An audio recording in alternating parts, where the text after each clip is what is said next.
చాలా important act, Indian councils act 1909. చూసారా, 1909లో తెచ్చారు. అంటే 1907లో ఐఎన్సీ డివైడ్ అయిపోయింది. 1906లో ముస్లిం లీగ్ ఫామ్ అయింది. ఓకే, 1905లో బెంగాల్ డివైడ్ అయిపోయింది. అంటే మన దేశంలో ఒక ఫ్రీడమ్ స్ట్రగుల్ అనేది స్టార్ట్ అయిపోయింది అనమాట. ఓకే, సో దేశం అంతా ఇలా ఉన్నప్పుడు వాళ్ళు ఒక పవర్ఫుల్ యాక్ట్ని తెచ్చారు, అది ఇండియన్ కౌన్సిల్స్ యాక్ట్ 1909. సో దీనికి ఇంకొక నేమ్ కూడా ఉందండి, famous name, famously called as. So ఏమంటాం దీన్ని ఫేమస్గా అంటే, మీరందరూ వినే ఉంటారు, మార్లే Minto reforms.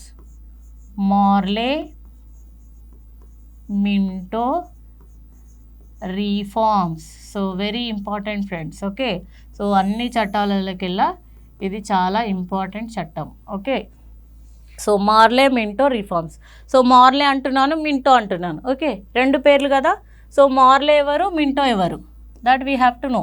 So మార్లే is the secretary of state. So ఈ పోస్ట్ ఉంది కదా, హోమ్ మినిస్టర్ పోస్ట్. సో అంటే నవడేస్ హోమ్ మినిస్టర్ పోస్ట్కి ఈక్వల్ అనమాట.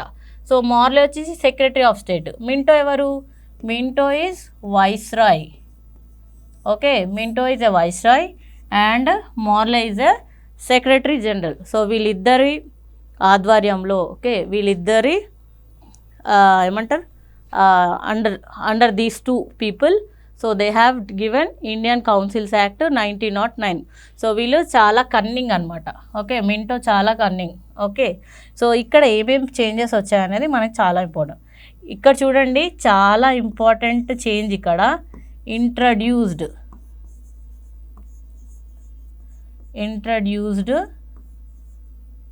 separate electoral system. ఓకే, చాలా ఇంపార్టెంట్ ఫ్రెండ్స్. ఓకే, సో ఇక్కడే మనకి డివిజన్, వాళ్ళ డివైడ్ అండ్ రూల్ అనేది ఇక్కడ తెలుస్తుంది. సో ఇక్కడ ఏం చేశారు, వీళ్ళ యూనిటీ ఇంకా తగ్గట్లేదు. బెంగాల్ విభజన జరిగినాక కూడా, అంటే హిందూ ముస్లిం అని పంచాలు కొట్లాటలు పెట్టిన తర్వాత కూడా ఇంకా వీళ్ళు యూనిటీగానే ఉంటున్నారు. ఓకే, వీళ్ళు మన మీద ఫ్రీడమ్ స్ట్రగుల్ చేస్తున్నారు. ఓకే, వీళ్ళని ఇంకా ఎట్లయినా అణచివేయాలి, వీళ్ళ మధ్యలో ఇంకా ఎక్కువ గొడవలు పెట్టాలి, అంటే వీళ్ళు మన గురించి ఆలోచించకుండా వాళ్ళే కొట్టుకు చావాలన్నమాట. ఓకే, అర్థమైందా బ్రిటిష్ వాళ్ళది. So divide and rule policy అంటే డైవర్షన్ అనమాట. సో అల్టిమేట్గా వాళ్ళు ఇప్పుడు యూనిటీగా ఉంటే ఏం ఆలోచిస్తారు, మనని ఎవరు రూల్ చేస్తున్నారు, మన సంపద అంతా ఎవరు దోచుకుపోతున్నారు అనే ఆలోచన ఇండియన్స్కి వస్తుంది. సో వాళ్ళకి కొట్లాటలు పెట్టినాం అనుకో, మన దాకా రారు, మనం అనేది రూల్ అనేది సేఫ్గా చేసుకుంటూ వెళ్ళిపోవచ్చు అనేది వాళ్ళ ఒక ఆలోచన. సో సపరేట్ ఎలక్టోరల్ సిస్టమ్ పెట్టారు ఇక్కడ. So separate electoral system was introduced first time. So ఇది ఫస్ట్ టైం. అంటే సపరేట్ ఎలక్టోరల్ సిస్టమ్ అంటే ఏంటంటే, ముస్లిం రిప్రజెంటేటివ్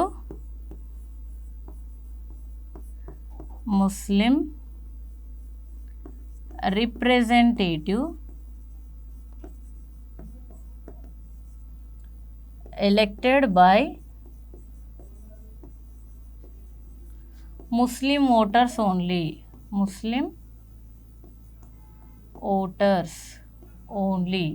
సో మీకు అర్థమవుతుందా ఫ్రెండ్స్ ఇక్కడ, అంటే ఎవరు వాళ్ళని ఎలక్ట్ చేయాలి. ముస్లింకి రిప్రజెంటేటివ్ ఉండాలంటే ముస్లిం వాళ్ళు మాత్రమే ఓటేయాలి. అంటే హిందూ రిప్రజెంటేటివ్ అయితే హిందూ మాత్రమే ఓటాలి. అంటే ఇక్కడ ఒక సీడ్ ఆఫ్ సపరేషన్ అనేది వేసేసారు వాళ్ళు, seed of separation. Okay, so ఈ సీడే ఏమైపోయిందంటే grow into big tree. Okay, grow into big tree. So ఆ ట్రీ ఏం చేసింది, divided the country into two. Divided the country into two. Okay, so ఈ డివిజన్ ఏమైంది, ఇండియా పాకిస్తాన్ అనేది డివైడ్ అయిపోయింది అనమాట, ఇండియా పాకిస్తాన్. ఓకే, సో కంట్రీని డివైడ్ చేయడం అనేది వీళ్ళ హిడెన్ ఇంటెన్షన్. అంటే వీళ్ళ హిడెన్ ఇంటెన్షన్ ఏంటంటే కలిసి ఉంటే మనం ఏం చేయలేకపోతున్నామని సపరేటిజం స్టార్ట్ చేశారు. మీరు హిందూస్ వేరే ముస్లిమ్స్ వేరే అనేది అంటే ఒక సీడ్ వేసేసారు ఎక్కడ 1909 యాక్ట్లో పార్లమెంటరీ రిఫార్మ్స్లో ఒక సీడ్ ఆఫ్ సపరేషన్ అంటే సపరేట్ ఎలక్టోరల్ సిస్టమ్ పెట్టి ముస్లిం రిప్రజెంటేటివ్స్ ముస్లిమ్స్నే ఎన్నుకోవాలి, ముస్లిం ఓటర్స్ ద్వారానే ఎన్నుకోవాలి. హిందువులకు రిప్రజెంటేటివ్ ఓకే వాళ్ళకి హెడ్ ఎవరైతే ఉంటారో వాళ్ళు హిందూ ఓటర్స్ మాత్రమే ఓటేయాలి అని ఒక ఇది తీసుకొచ్చి ఇది ఒక బిగ్ ట్రీ లాగా అయిపోయి కంట్రీ అనేది 2గా డివైడ్ అయిపోయింది, ఇండియా పాకిస్తాన్ అయిపోయింది. ఓకే సో అట్లా నెక్స్ట్ సో ఇంకా ఈ యాక్ట్ ద్వారా ఇంకేం చేశారంటే this act separated Hindu Muslim representation. అదే చెప్పాను కదా, హిందూస్ని ముస్లిమ్స్ డివైడ్ చేసేసారు హిందూస్ అండ్ ముస్లిమ్స్ అంటే హిందువులకి రిప్రజెంటేటివ్ హెడ్ ఎవరైతే ఉండాలో వాళ్ళు హిందూ ఓటర్స్ మాత్రమే ఎలెక్ట్ చేసుకోవాలి, ముస్లిమ్స్కి హెడ్ని ముస్లిం ఓటర్స్ మాత్రమే ఎలెక్ట్ చేసుకోవాలి. అంటే కమ్యూనల్ రైట్స్. సో మత గొడవలు అనేది ఒక చిచ్చును పెట్టేసి కంట్రీని డివైడ్ చేయడం జరిగింది. ఓకే సో ఎవరు పార్లమెంటరీ రిఫార్మ్స్ తోటి. ఓకే అండ్ ఇక్కడ ఏం చేశారు, this act increased the strength. So ఏ స్ట్రెంగ్త్ ఇంక్రీజ్ చేసింది friends? So this act increase the strength of legislative council అంటే ఇంతకుముందు లెజిస్లేటివ్ కౌన్సిల్లో 16 మెంబర్స్ ఉండే దాన్ని 60కి చేసింది. ఓకే ఇంక్రీజ్డ్ ఫ్రమ్ 16 to 60 అంటే ఇంకా కొంతమందిని తీసుకోవడం జరిగింది. అంటే ఇంకా కొంతమందిని బుజ్జగించి ఇది చేసి లేదు మీకు ఇంపార్టెన్స్ ఇస్తున్నాం, మిమ్మల్ని చట్టాల్లో ఇంక్లూడ్ చేస్తున్నాం, మీ పార్టిసిపేషన్ కూడా ఉంది అనే ఒక ఇదితోటి 16 నుంచి 60కి ఇంక్రీజ్ చేశారు మెంబర్షిప్ని. ఓకే లెజిస్లేటివ్ కౌన్సిల్లో ఉండే 16 మెంబర్స్ని 60 మెంబర్స్కి ఇంక్లూడ్ చేశారు. ఓకే అంటే వేరియస్ అంటే ఎవరైతే హెజిటేషన్ చేస్తున్నారో అని వాళ్ళకి అనిపిస్తుందో వాళ్ళకి పోస్టింగ్ ఇవ్వడము. ఓకే రండి మిమ్మల్ని లెజిస్లేటివ్ కౌన్సిల్లో తీసుకుంటున్నాం అంటే మీకు ఇంపార్టెన్స్ ఇస్తున్నాం ఇండైరెక్ట్గా అనేది వాళ్ళ యొక్క ఉద్దేశం అనమాట. నెక్స్ట్ ఏం చేశారు ఈ యాక్ట్ ద్వారా అంటే first time okay this act nominated an Indian member. Okay so ఒక ఇండియన్ మెంబర్ని నామినేటెడ్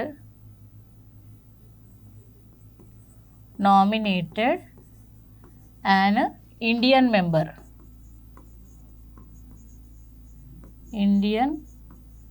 మెంబర్ ఓకే ఒక ఇండియన్ మెంబర్ని నామినేటెడ్ చేయడం జరిగింది. ఎక్కడికి అంటే viceroy and governor general కౌన్సిల్కి.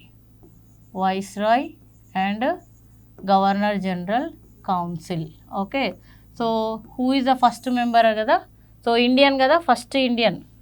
So చాలా important name friends, S P Sinha very important friends. So S P అంటే సత్యేంద్ర ప్రసాద్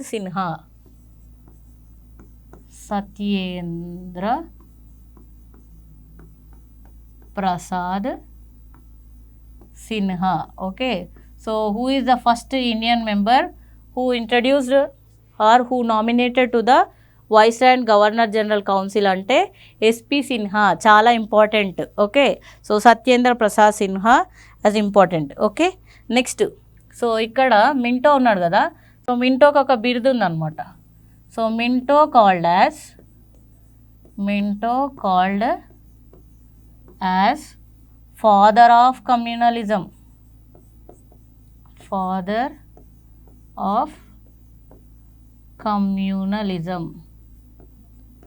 సో కమ్యూనలిజంకి ఫాదర్ ఎవరంటే లార్డ్ మింటో.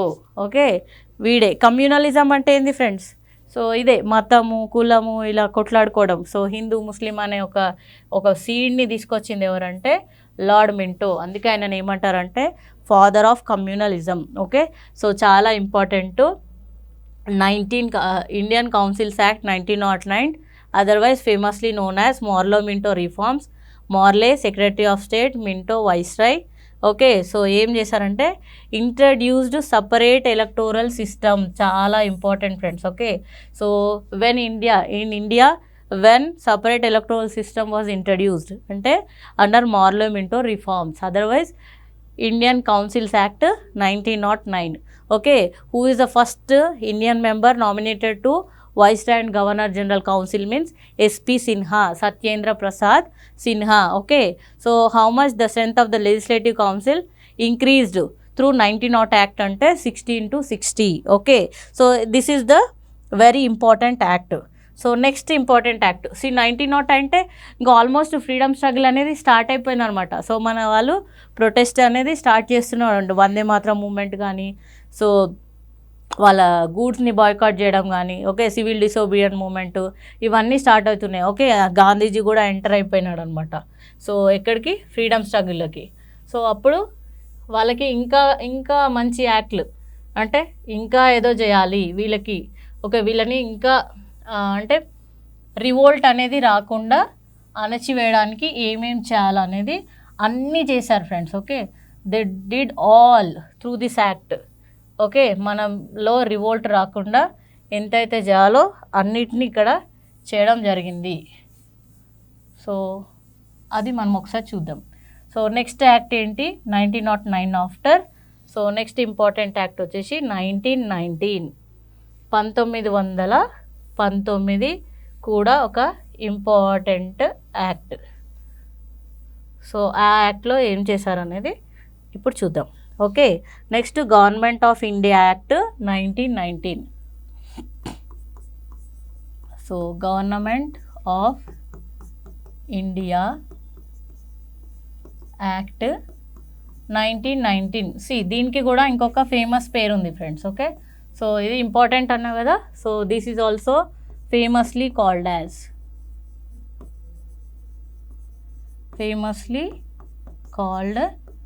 యాజ్ సో ఏమంటాం దీన్నంటే Montagu Chelmsford reforms. Montagu Chelmsford, okay, Chelmsford reforms.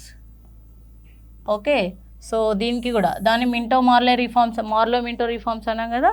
This is called as Montagu Chelmsford reforms. Okay, so Montagu అన్నాం కదా, this is also one name and this is also one name. Obviously he is secretary of state and he is viceroy. Okay, so secretary of state వచ్చేసి Montagu and Chelmsford is a viceroy. Okay, so next what happens will see. So ఈ act ద్వారా ఏం చేశారంటే partially responsible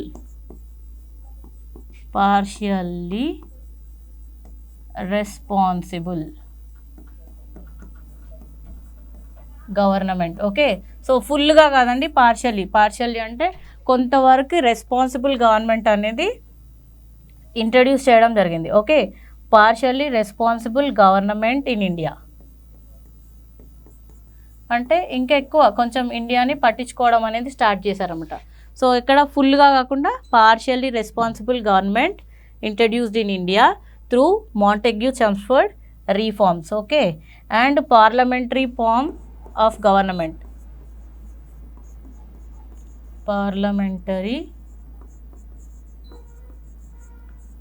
form, okay, parliamentary form of government introduced. Okay, so అంటే ఇక్కడ భయం అనేది వాళ్ళకి స్టార్ట్ అయిపోయింది. ఆల్రెడీ చాలా ఫ్రీడమ్ స్ట్రగుల్స్ అనేది జరుగుతున్నాయి. సో వాళ్ళు ఏం చేశారంటే partially responsible government and parliamentary form of government also introduced in India through 1919 act. Okay, next dyarchy అంటే డై అంటే 2, డయార్కీ. సో ఇది 2. ఓకే, 2 ప్రభుత్వాలు. So dyarchy was introduced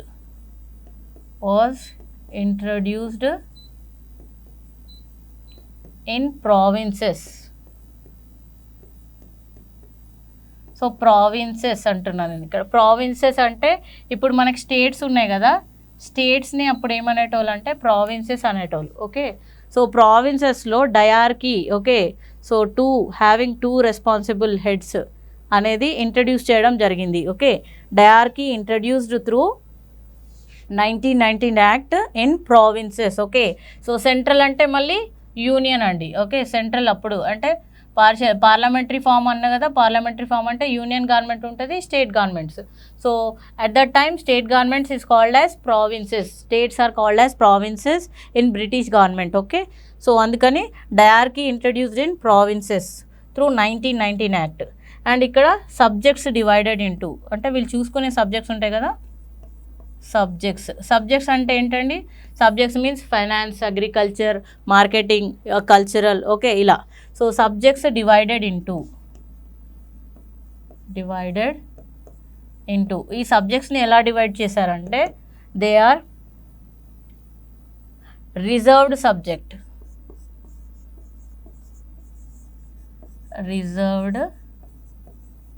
subjects, okay, and transferred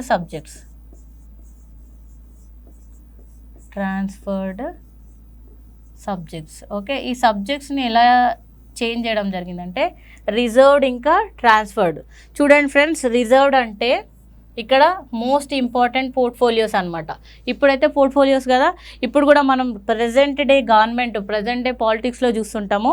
important అంటే ఏమంటారు, చాలా ఇంపార్టెంట్ ఉన్న ఏరియాస్ని మొత్తం వాళ్ళకు నచ్చిన వాళ్ళకి, సపోజ్ స్టేట్లో అయితే సీఎంస్ కానీ, ప్రైమ్ మినిస్టర్, ఓకే, అంటే సెంట్రల్లో అయితే ప్రైమ్ మినిస్టర్స్ కానీ చాలా ఇంపార్టెంట్ పోస్టులు ఏం చేస్తారంటే వాళ్ళ సన్నిహితులకు ఇస్తారనమాట, వాళ్ళకి దగ్గర వ్యక్తులకి, నమ్మకం ఉన్న వ్యక్తులకి. సపోజ్ ఎట్లా అంటే finance, okay, IT, okay, mines. So ఇక్కడ ఏంటంటే రాబడి ఎక్కువ ఉంటుంది ఇక్కడ. ఓకే, ఫైనాన్స్, ఐటీ, మైన్స్ ఇలాంటివి. ఓకే, ఇక్కడ నామినల్ సబ్జెక్ట్స్. ట్రాన్స్ఫర్ సబ్జెక్ట్స్ ఎట్లా అంటే ఎడ్యుకేషను, లేకపోతే హెల్త్, ఓకే, ఇలాంటివి. అర్థమవుతుందా? సో ఇక్కడ ఇచ్చినట్టే ఇచ్చి, సరే మీకు ఇంపార్టెన్స్ ఇస్తున్నాం ఇండియన్స్, కానీ ఇంపార్టెంట్ అన్నీ వాళ్ళ దగ్గర పెట్టుకొని వేస్ట్వి అంటే ప్రాతినిధ్యం లేనివి, ఓకే, ప్రాధాన్యత లేని వాటిని మన వాళ్ళకి ఇవ్వడం జరిగింది. అంటే పోర్ట్ఫోలియో సిస్టమ్ ఇంట్రడ్యూస్ అవుతుంది కదా. సో సేమ్ ఇప్పుడు ఈ గవర్నమెంట్లో ఏం జరుగుతుందో చూడండి, ఫైనాన్స్ మినిస్టర్ కానీ, ఐటీ మినిస్టర్ కానీ, మైన్స్ కానీ, అంటే ఇంపార్టెంట్ ఎక్కడైతే ఏ పోర్ట్ఫోలియోలో అయితే ఇన్కమ్ అనేది ఎక్కువ వస్తుందో అది వాళ్ళ సన్నిహితులకు, వాళ్ళకి నచ్చిన వాళ్ళకి ఎలా అయితే ఇప్పుడు ఇచ్చుకుంటున్నారో సేమ్ బ్రిటిషర్స్ కూడా అలానే చేశారనమాట. సో అక్కడ రిజర్వ్ సబ్జెక్ట్స్నేమో వాళ్ళ హ్యాండ్ ఓవర్లో ఉన్నాయన్నమాట. ఇది ఎవరు చూస్తున్నారంటే బ్రిటిషర్స్ చూస్తున్నారు. సో ఈ ట్రాన్స్ఫర్ సబ్జెక్ట్స్ ఉన్నాయి కదా, నామినల్ హెల్త్, ఎడ్యుకేషను, కల్చరు, ఇట్లాంటివన్నీ ఎవరికి ఇచ్చారో ఇండియన్స్కి ఇవ్వడం జరిగింది. ఓకే, సో మేము ఇస్తున్నామని చెప్పి ఇస్తూనే ఇంపార్టెంట్ అన్నీ వాళ్ళ దగ్గర పెట్టుకొని ప్రాధాన్యత లేని పోస్టులను మాత్రం మన వాళ్ళకి ఇవ్వడం జరిగింది. సో ప్రజెంట్ డే పాలిటిక్స్ కూడా నాకు తెలిసి బ్రిటిష్ వాళ్ళని ఫాలో అవుతున్నారేమో అనిపిస్తుంది ఇప్పుడు చూస్తే. ఓకే, చూడండి మీరు ఫైనాన్స్, ఐటీ, ఇంపార్టెంట్ రాబడి వచ్చే పోర్ట్ఫోలియోస్, మినిస్ట్రీస్, సో క్యాబినెట్ మినిస్టర్స్ని పెట్టుకుంటారు కదా. సో వాళ్ళకి నచ్చిన వ్యక్తులకే చాలా వరకు పోస్టులు ఇవ్వడం జరుగుతుంది. ఓకే, సేమ్ బ్రిటిషర్స్ కూడా అట్లనే చేశారు. అండ్ ఇక్కడ so dyarchy introduce in provinces అన్నా కదా, ఇంకొక ఇంపార్టెంట్ అంటే bicameral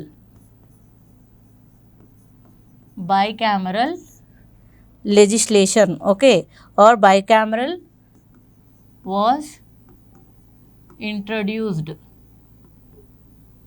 in center. Okay, center అంటే సెంట్రల్ లెవెల్లో, యూనియన్ గవర్నమెంట్ లెవెల్లో, బైకామరల్ అనేది ఇంట్రడ్యూస్ అయింది. So through the మాంటెగ్యూ Chelmsford dyarchy introduced in the provinces అంటే స్టేట్స్. అండ్ బైకామరల్ అంటే హ్యావింగ్ 2 houses. చాలా important friends, having 2 houses. So what are the 2 houses? So యూనియన్లో అయితే మనకి 2 houses ఉన్నాయి కదా, that is Lok Sabha and Rajya Sabha, lower house, upper house. Okay, so ఎగువ సభ, దిగువ సభ, చాలా పేర్లు ఉంటాయి. సో అన్నీ అదే.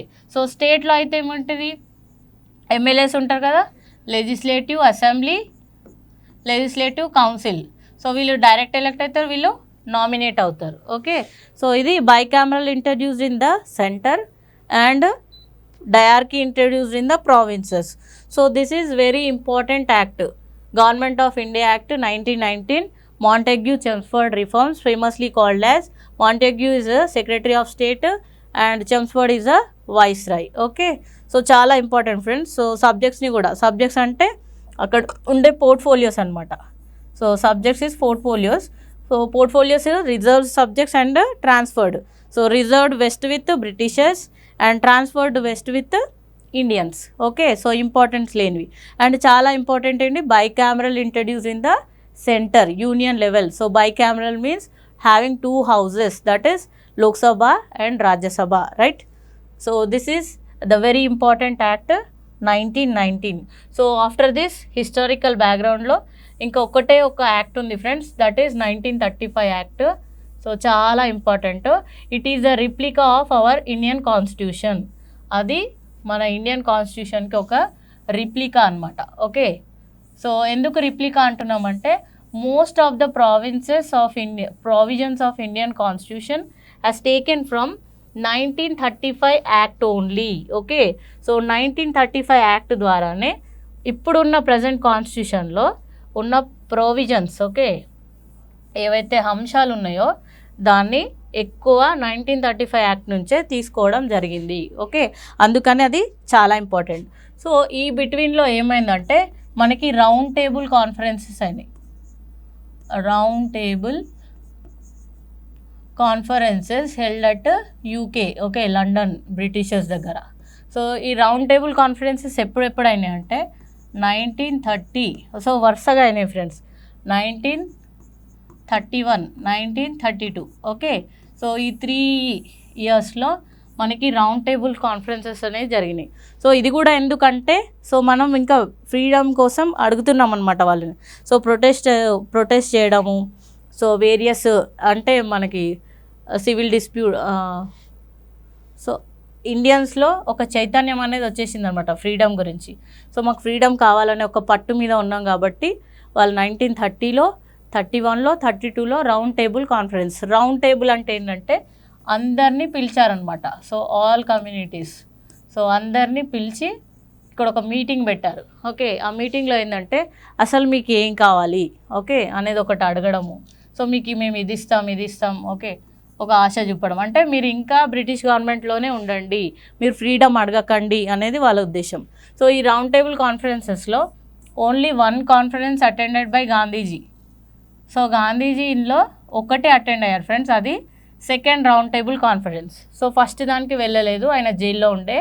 దాని తర్వాత సెకండ్ అటెండ్ కావడానికి పంపించారు. సో ఇది కూడా ఆయనకు నచ్చలేదు, వచ్చేసారు.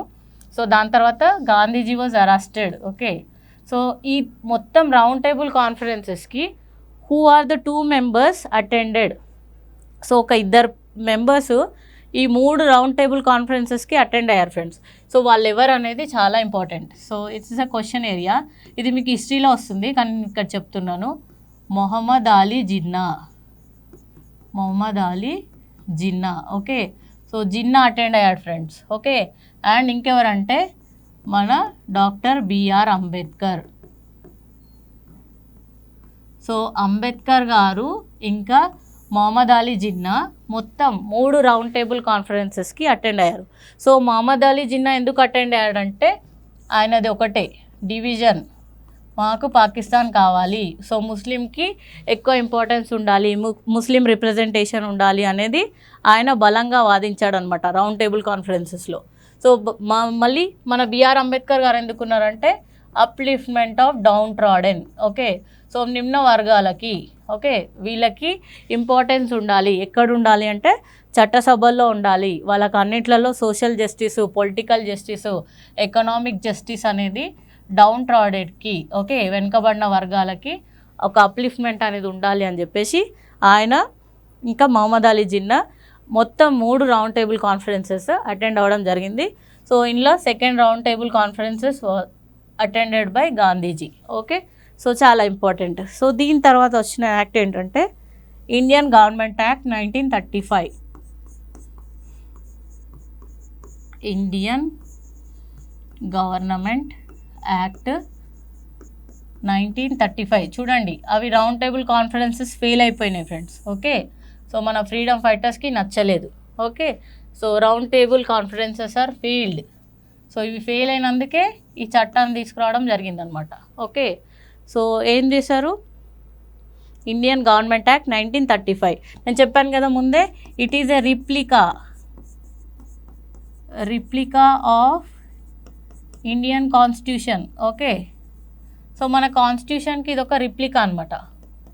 ఎందుకంటే దీంట్లో నుంచే most provisions are taken from 1935 act. Okay, 1935 యాక్ట్లో ఏం చెప్పారంటే, so it is the most important. Okay, and introduced all India federation, introduced all India federation. So మీకు చాలా ఇంపార్టెన్స్ ఇస్తున్నాము అనే ఒక కవరింగ్ అనేది ఇక్కడ తీసుకొచ్చారనమాట 1935 యాక్ట్లో. సో ఆల్ ఇండియా ఫెడరేషన్ని ఇంట్రడ్యూస్ చేయడం జరిగింది. ఓకే, నెక్స్ట్ హ్యావింగ్ 2 గవర్నమెంట్స్, అంటే ఇక్కడ డిస్ట్రిబ్యూషన్ ఆఫ్ పవర్స్ అనమాట. Having 2 governments. Okay, and distribution of powers. So ఎవరికి డిస్ట్రిబ్యూషన్ ఆఫ్ పవర్స్ ఇప్పుడు కూడా ఉంటాయి కదా, యూనియన్ అండ్ ప్రావిన్సెస్ అప్పుడైతే, అంటే సెంట్రల్కి ఇంకా స్టేట్కి distribution of powers. Okay, between central and state. So అప్పుడు ఏమంటారు స్టేట్లని ప్రావిన్సెస్. ఓకే, సో సెంటర్స్కి స్టేట్ మధ్యలో distribution.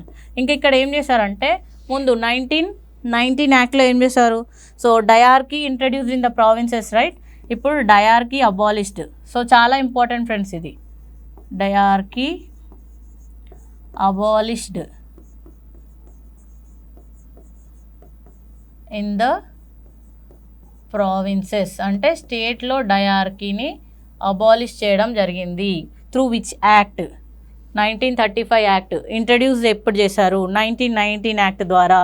So question area friends. So dyarchy abolished in the provinces. Okay, and dyarchy abolish చేసి ఏం చేశారంటే dyarchy introduced in the centre. So ఈ డయార్కీని ఎక్కడ introduce చేశారు అంటే introduced central level. Okay, central లెవెల్లో డయార్కీని introduce చేయడం జరిగింది. ఓకే, సో నెక్స్ట్ బైకామరల్ ఉంది కదా, bicameral introduced in provinces. Okay, so స్టేట్స్లో వచ్చేసి బైకామరల్ అంటే legislative council, legislative assembly. So బైకామరల్ని ప్రావిన్సెస్లో ఇంట్రడ్యూస్ చేసి డయార్కీని వచ్చేసి సెంట్రల్లోకి పెట్టడం జరిగింది. ఓకే, 1935 యాక్ట్ ద్వారా. ఓకే, సో ఇక్కడ ఏంటంటే ఆల్ సబ్జెక్ట్స్, అంటే ఈ ఫైనాన్స్ కానీ అన్నీ. Okay, all subjects vest with ministers. So ministers దగ్గరనే ఆల్ సబ్జెక్ట్స్ ఉంటాయి. ఓకే, సో ఫైనాన్స్ ఉంటుంది, ఐటీ ఉంటుంది, అన్నీ ఉంటాయి. కానీ దీని మీద అల్టిమేట్ డెసిషన్ ఎవరిది ఉంటుంది. Okay, ultimate decision. So ultimate decision ఎవరు తీసుకుంటారు, సో ఇప్పుడు ఎవరైతే తీసుకుంటారో so ultimate decision or approval. So approval given by governor or governor general. Okay, so వాళ్ళదే పై చేయి అనమాట. సో మన దగ్గర మినిస్ట్రీ ఉన్నట్టే ఉంటుంది. సో దానికి అథారిటీ అప్రూవల్, సో వాళ్ళకి నచ్చకపోతే తీసుకోరు. ఓకే, సో అథారిటీ అప్రూవల్ మొత్తం వాళ్ళు ఇస్తారనమాట. సో చెప్పాను కదా dyarchy introduced in the central level. Okay, bicameral introduced in the provinces. Next ఇక్కడ ఇంకా చాలా ఇంపార్టెంట్ ఏంటంటే federal court.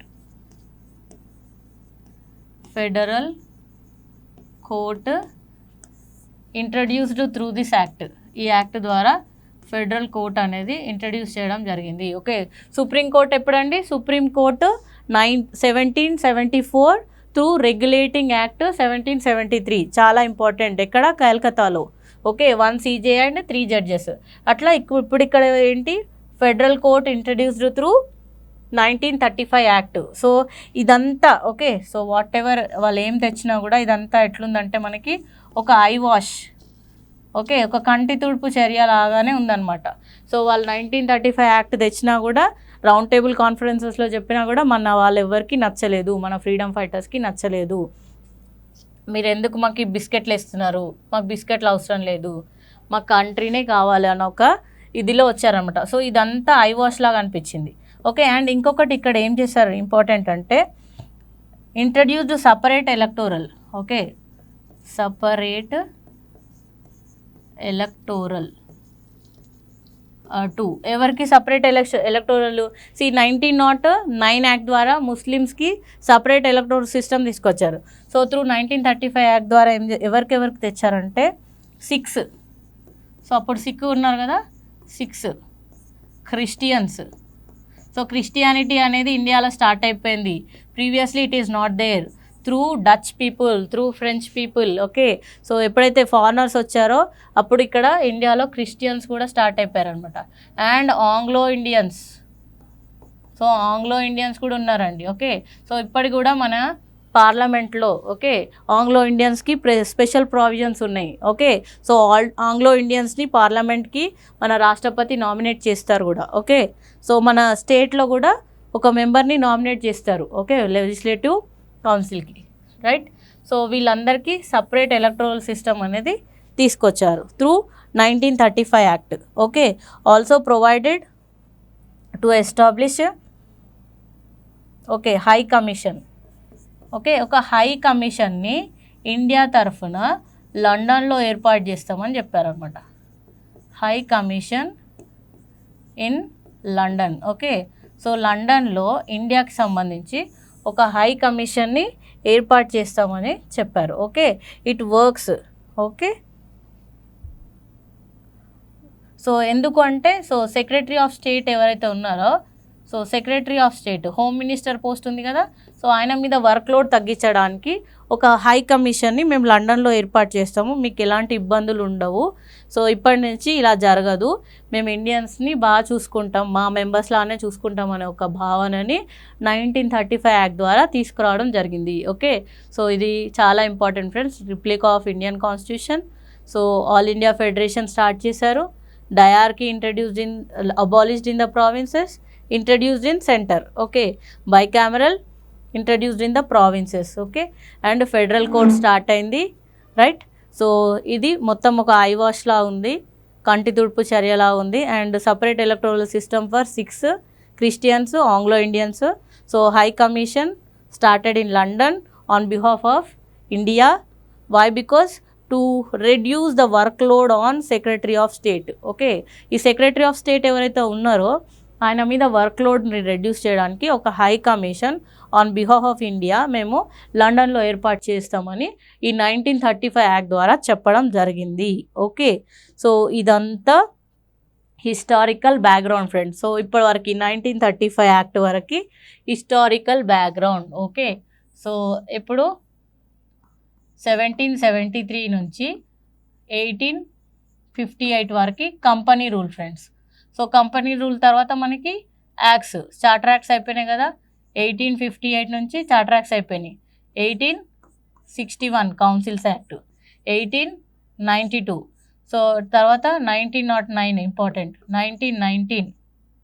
So one more important, next 1935. So ఈ యాక్ట్స్, ఈ చట్టాలన్నీ తీసుకొచ్చినా కూడా బ్రిటిషర్స్ ఇండియన్స్ని మెప్పించలేకపోయినారు. ఎందుకంటే ఆల్రెడీ 1857 రివోల్ట్లోనే first freedom struggle. Okay, so ఎవరన్నారు ఫస్ట్ ఫ్రీడమ్ స్ట్రగుల్ అని? విడి సావర్కర్. సో చాలా ఇంపార్టెంట్ ఫ్రెండ్స్, ఇది హిస్టరీలో వస్తుంది మీకు. So what is first freedom struggle? 1857 revolt called as first freedom struggle in India. So by whom? ఎవరన్నారంటే విడి సావర్కర్. సో చాలా important, అది కూడా question area friends. Okay, so 1857లోనే మనకి సిపాయి మ్యూటినీ. ఓకే, సో సిపాయి మ్యూటినీ అనేది స్టార్ట్ అయిపోయింది, సిపాయిల తిరుగుబాటు. ఓకే, సో అక్కడే మనకి బ్రిటిషర్స్ వద్దు అనే భావన కలిగిందనమాట. సో అక్కడి నుంచి మెల్లగా ఫ్రీడమ్ ఫైటర్స్ రావడము, సో ప్రతి దాంట్లో బ్రిటిషర్స్ని ప్రొటెస్ట్ చేయడము అట్లా. సో వాళ్ళు 1935 వరకు యాక్ట్స్ తెచ్చినా కూడా ఇండియాని మెప్పించలేకపోయారనమాట. ఓకే, సో దాని తర్వాత ఏమైంది అనేది ఇంపార్టెంట్. ఓకే, సో దాని తర్వాత ఏమైందంటే మనకి 1939లో వరల్డ్ వార్ 2 స్టార్ట్ అయింది friends. So world war 2 started. Okay, so world war 2 ఎప్పటి వరకు వచ్చిందంటే 1945లో ఎండ్ అయింది. సో దీని తర్వాతనే కదా మనకు ఫ్రీడమ్ వచ్చింది 1947. అంటే అప్పటికి బ్రిటిషర్కి తప్పలేదన్నమాట. Why? Because so Britishers world war 2లో చాలా లాస్ అయిపోయారు వాళ్ళు. Okay, so they lost.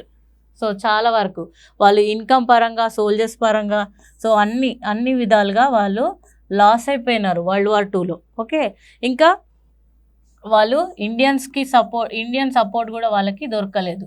So Indians not supported British in world war 2. So ఎందుకంటే మమ్మల్ని ఈ విధాలుగా హింసిస్తున్నారు కదా, మీకు మేము ఎందుకు సపోర్ట్ చేయాలనే ఒక భావనతోటి మన ఫ్రీడమ్ ఫైటర్స్ అందరూ బాయ్కాట్ చేశారనమాట. మేము మీకు సపోర్ట్ చెయ్యము. Okay, Indians not supported British in world war 2. Okay, so ఇప్పుడు 1939లో కదా. సో ఇప్పుడు ఏమైందంటే after 1945 British London. Okay, so British పార్లమెంట్కి ఎన్నికలు జరిగాయి అనమాట. British parliament elections. Okay, so British parliament elections అనేది జరగడం జరిగింది. Okay, after 1945. సో ఇప్పటివరకు ఎవరు రూలింగ్ బ్రిటిష్లో అంటే conservative party. Okay, versus labour party అనమాట. Labour party. Okay, so elections జరిగాయి కదా. సో బ్రిటిష్ పార్లమెంట్కి ఎలక్షన్స్ జరిగితే conservative party loss and labour party win. Okay, so labour party గెలవడం జరిగింది. Okay, so labour party leader ఎవరంటే లార్డ్ క్లెమెంట్ అట్లీ. సో చాలా important friends. So lord Clement Attlee became the prime minister of Britain. Okay, prime minister of British. So అప్పటి వరకు రూలింగ్లో ఉన్న conservative party అనేది loss అయిపోయి ఎలక్షన్స్లో లేబర్ పార్టీ విన్ అవ్వడం జరిగింది. సో వీళ్ళు లేబర్ పార్టీ వాళ్ళు they are liberal towards Indians. Okay, so వీళ్ళు మనకి చాలా లిబరల్గా ఉన్నారనమాట. సో లేబర్ పార్టీకి ఇండియన్స్కి ఫ్రీడమ్ ఇచ్చేయాలనే ఒక ఇంటెన్షన్ ఉంది. సో ఇండియన్స్ని ఎన్ని రోజులు ఇంకా కష్టపెడతాం మనము, వాళ్ళ ఫ్రీడమ్ వాళ్ళకి ఇచ్చేయాలి, వాళ్ళ కంట్రీ వాళ్ళకి ఇచ్చేయాలనే ఒక ఇంటెన్షన్ లేబర్ పార్టీ వాళ్ళకు ఉందన్నమాట. సో లేబర్ పార్టీ లీడర్ ఎవరు? Lord Clement Attlee. So he was elected as prime minister of British. Okay, so ఎవరు లాస్ట్ అంటే కన్జర్వేటివ్ పార్టీ. సో బ్రిటన్లో ఓన్లీ 2 పార్టీస్ ఉంటాయి ఫ్రెండ్స్. సో ఇప్పటి కూడా 2 parties, conservative party, labour party. So ఇండియాలో అలా కాదు, చాలా పార్టీలు ఉంటాయి, right. So Clement Attlee became the prime minister. So he was liberal towards India. So ఇండియన్స్కి చాలా లిబరల్ ఉన్నారు కదా. సో అందుకని ఆఫ్టర్ 1935 యాక్ట్ తర్వాత ఈయన గెలిచిన తర్వాత ఏమైందంటే 28th ఫిబ్రవరి 1947. ఓకే, చూడండి ఫ్రెండ్స్, 28th ఫిబ్రవరి 1947 చాలా important date. 28th February 1947 Attlee, so lord Clement Attlee declared to give independence to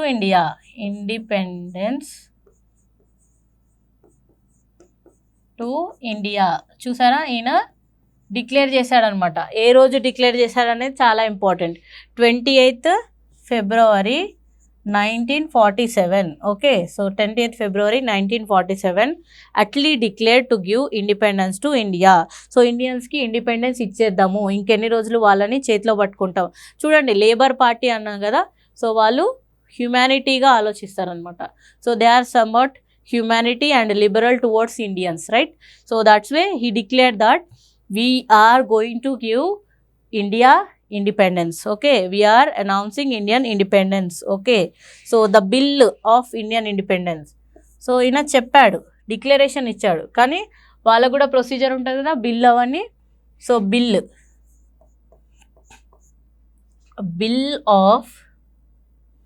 bill passed. ఏ బిల్ అండి? India independence bill passed in, ఎక్కడ పాస్ అయింది ఇది? British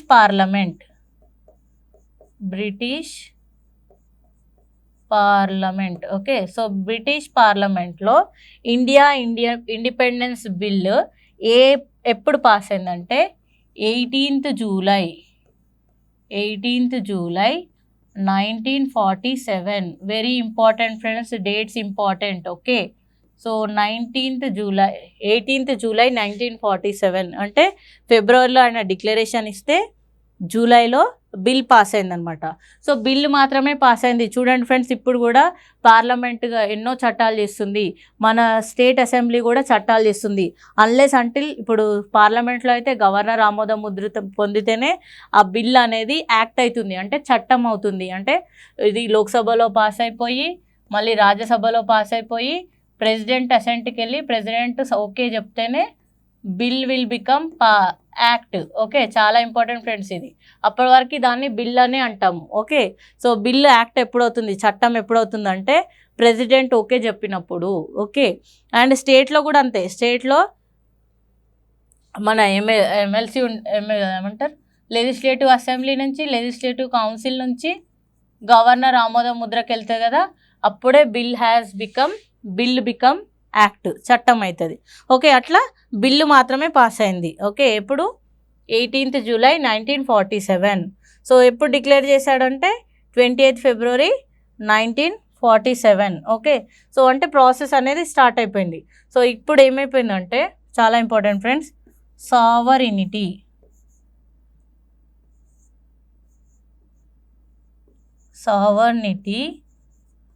of British crown lapse on India. అర్థమవుతుందా? So India మీద British crown యొక్క sovereignty, okay, సార్వభౌమాధికారం. Okay, so I'm poor at writing Telugu friends, sorry.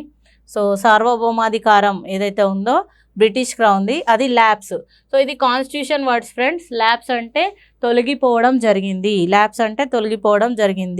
So ఇది బిల్ పాస్ అయింది కదా, సో వీళ్ళ సావరెంటీ తొలగిపోవడం జరిగింది. Okay, and పారామౌంటసీ.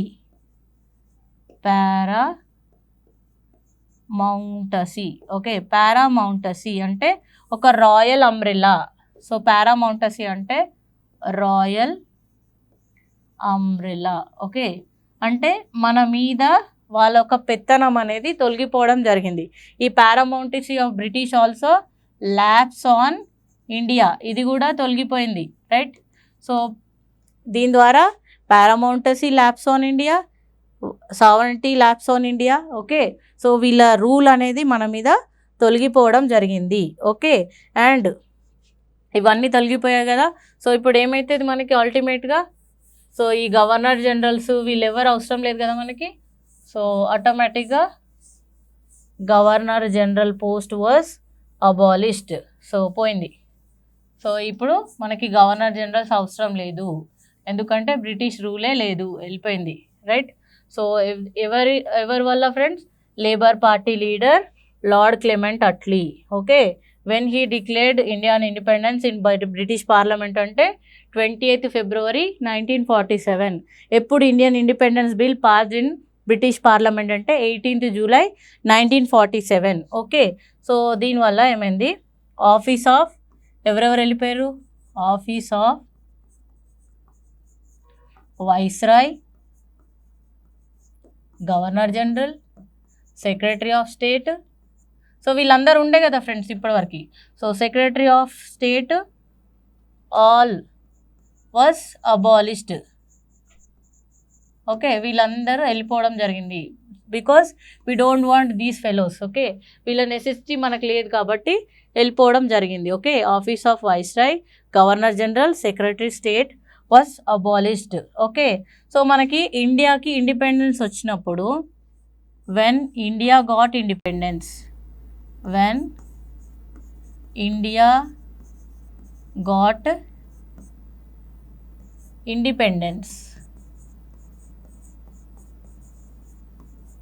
So when India got independence, ever friends, who is the Prime Minister of British? So Prime Minister of British. So British Prime Minister evaru? Lord Clement Attlee. Important. Lord Clement Attlee. Okay, so చాలా important. They may be ask you the question, who is the prime minister of British when India got independence? Okay, and who is the king? So వాళ్ళది crown కదా, crown system, king of British. So అప్పుడు king ఉండే friends, ఇప్పుడైతే queen ఉన్నారు, Elizabeth. Okay, so king తర్వాత Elizabeth 1, Elizabeth 2 ఇప్పుడు. So she is almost 90 years. Okay, so వాళ్ళది రాచరికం. ఈవెన్ దో ప్రైమ్ మినిస్టర్ ఉన్నా కూడా రాచరికము, రాజులే హెడ్గా ఉంటారు. Okay, so king. సో అప్పుడు కింగ్ ఎవరంటే Charles the 6th. Okay, so Charles 6 was the, okay not Charles, sorry, it's George 6, sorry. So prime minister వచ్చి lord Clement Attlee. Okay, so George the 6th was the king of British when India got independence. Okay, so ఇండియాకి independence వచ్చినప్పుడు George 6th was the king. Okay, and ఇది కూడా అడుగుతారు friends. So who is the last viceroy and governor general? So ఇది abolition అయిపోయింది కదా. So who is the last viceroy governor general of India? So important. So who is he? Lord mount baton. Lord Mountbatten. Okay, so lord mount baton was the last viceroy and governor general of India. So he is the one who divided India and Pakistan. So last settlements అన్నీ చేసింది ఎవరంటే lord Mountbatten. మన India independence వచ్చే వరకు కూడా ఈయన ఉండి settlements అన్నీ చేసింది lord Mountbatten. Okay, so ఇంకా సెక్రటరీ ఆఫ్ స్టేట్ కూడా ఉన్నాడు కదా friends. So last secretary of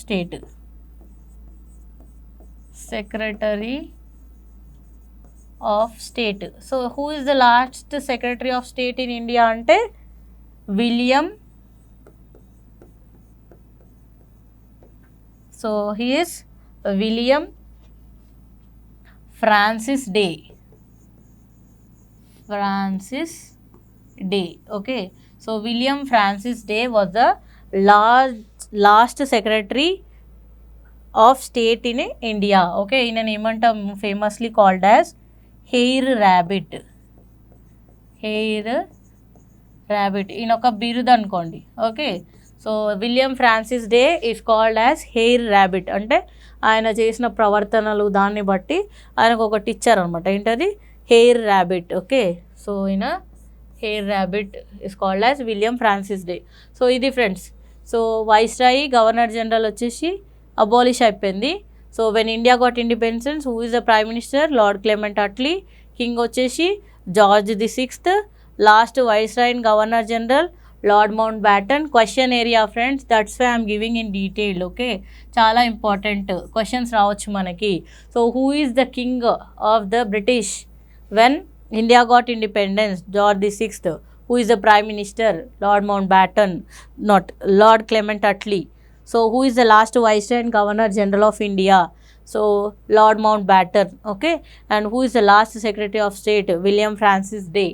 Okay, so at last manaki India got independence ante up to here we completed historical background.